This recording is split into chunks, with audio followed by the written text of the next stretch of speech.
Hey, what's going on guys, it's Oink here and welcome to Gran Turismo Episode 3, Gran Turismo Practice Center.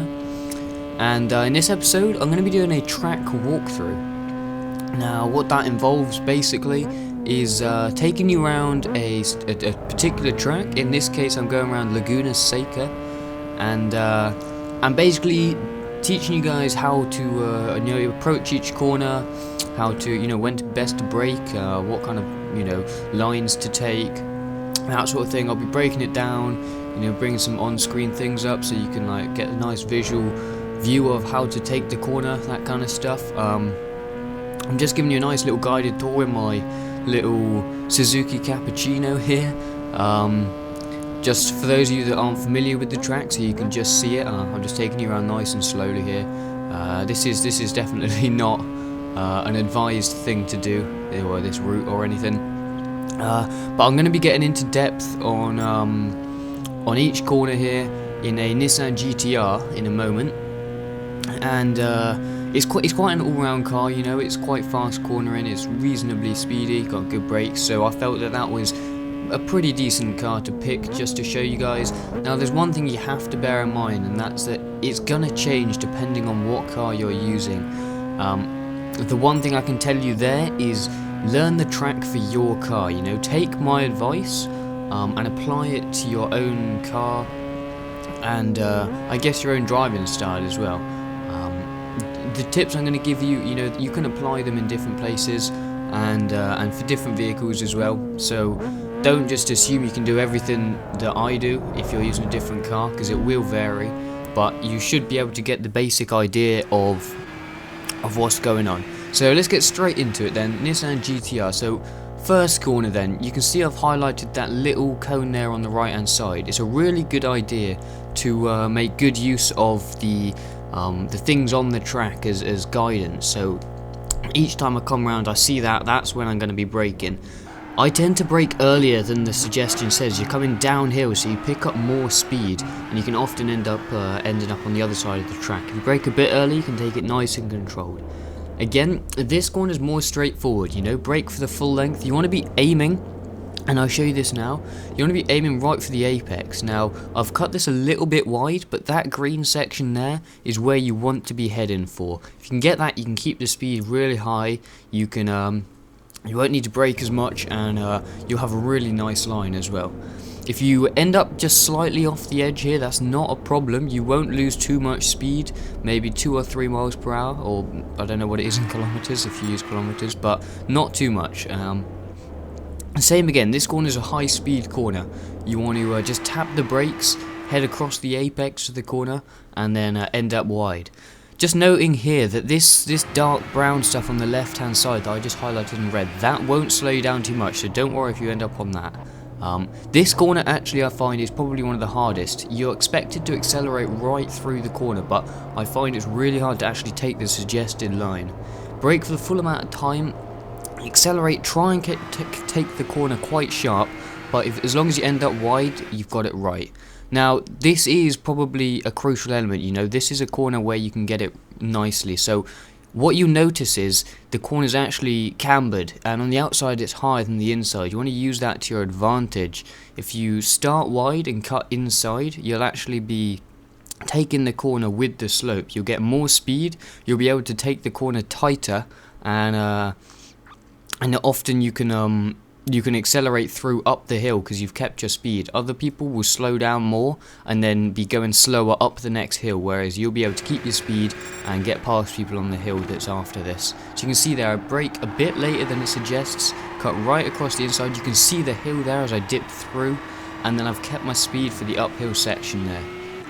So coming up is probably the hardest and most well-known corner on this, and it's the corkscrew corner. I'm going to pause it here for a moment because there's several things that need to be talked about. So first of all, the approach to this corner. Now you've just come off a straight, so you're coming at quite high pace here.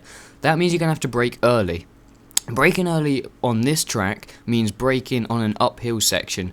As well as that, the corner turns to the right very slightly. Now braking and turning is generally not advised, and on an uphill it's definitely a no-go zone. So it's a really tricky section this.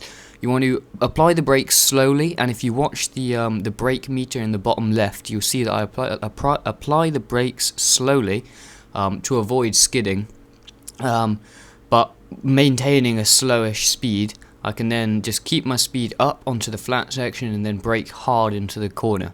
So important things to take note of here: try not to turn and brake at the same time as much as possible. That way you'll avoid skidding, and just take this corner nice and easy. Like I said, it's very difficult, so just be cautious on the approach. You can see there the brake gets applied quite slowly. I've lost enough speed here, so I just bring the speed up a bit, then put the brakes fully on and turn into the corner quite sharply. Now at this point you've got a complete blind angle, you can't see where the track is. That means you have to know where the track is, you have to know the course, and it's about learning it. You want to generally aim roughly for the center of the track here, because that way as the corner comes left and then right, it's a little S-bend, you'll cut right through the middle, you take it right in the apex and you can cut it nice and sharply. Because it's really steep downhill, you'll find that you suddenly get lots of grip on your steering. So coming out of the corner isn't too hard. Just make sure you don't end up wide and understeering it. So you can see I take the middle of the track there and end up on the inside of the next corner, and the hill there allows me just to tightly turn into the next straight here. Onto the next corner then. Generally a quite easy corner, you can keep this nice and fast. You can cut this even tighter than I did, depending on which line you take, but just tap the brakes and you should be able to accelerate through the rest of that corner. Penultimate corner then, it's similar to quite a lot of these where it's got a camber here. You can see it's tilted into the middle of the corner, so you can use that to advantage, cut right across the apex of the bend and end up wide. You can keep your speed nicely. Final corner then, this is also quite hard. You want to brake a bit later than it suggests, and then you want to just cut the corner. Your inside wheel should just clip that red section on the inside, and if you've got it right, you can keep your speed up enough so that you end up on the green patch on the right hand side of the track. That way you keep your speed, keep a nice line, keep it nice and smooth, and then you're into the straight. So as usual, I've got my tuning shop section where I just talk a bit about mods you can do to help you on whichever topic I'm talking about. Today, I'm actually going to talk about the drivetrain. So if you head over to drivetrain, there's a couple things that I would suggest picking up for this track. The first is going to be the clutch twin plate, which increases the response time of the gear shifts, and it also increases the engine response. The second one is the flywheel semi-racing, and the third is the carbon propeller shaft, which will both generally increase the engine response. Now, what these will do, especially the clutch twin plate, is give you really nice response off the gear changes. Now, the reason I'm suggesting these for this particular track is it's a really hilly track. It's got some steep up and down hills. Now, it's really important to be able to keep the speed when you're changing gear, and also to be able to change gear quickly. It's especially important if you're using a less powerful car, because they sometimes struggle coming up the hill, and if you're using an automatic gearbox, the computer will often resist changing down a gear to boost you up, and when you do, you'll lose acceleration in the gap between the actual change. So the faster the response time, the more acceleration you'll get. Especially also coming downhill, you want to be able to change up quickly and keep the power going so you can really maximize your speed. So that's the end of the episode, guys. I hope you enjoyed it, and if you have, be sure to leave some feedback. And then I know if you enjoyed it, and I can keep making things like this. Other than that, I'll catch you in the next video.